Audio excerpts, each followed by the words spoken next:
I'm Jenny, and today I'm going to be doing a 1,000-piece puzzle. The one I picked today is this rainbow toy car puzzle from Gallison. I always get excited when my puzzle has a ton of colors. So let's get started.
We're done.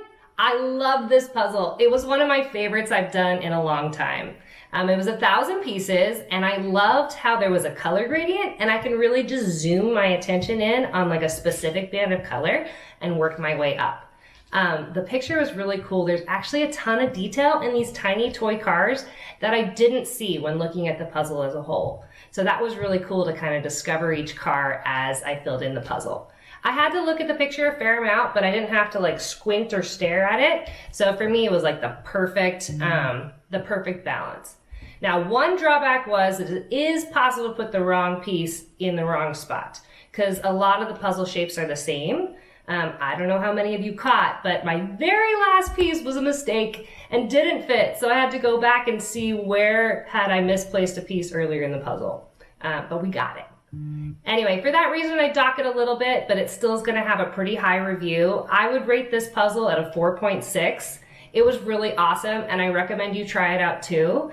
It's the Toy Cars 1,000-piece puzzle by Gallison. I have a link to it below in my description. The other thing I was trying out today is this puzzle mat. It's the La Vie Vert puzzle mat, and this is the second puzzle I've used it with. I'm not going to rate it as highly. I love having a black backdrop for my puzzles, and it's kind of cool that I have these lines on here where you can line up your pieces. I didn't use them, but I can see how they'd be helpful. My drawback was it's really grippy, so it was really hard for me to slide any pieces around. I know this is a benefit for some people, but for me, I'd rather have something a little bit more slippery. Do you have a puzzle mat you love? If so, please tell me in the comments so I could try it out. I'd love to. That's it for me today. See you guys next time.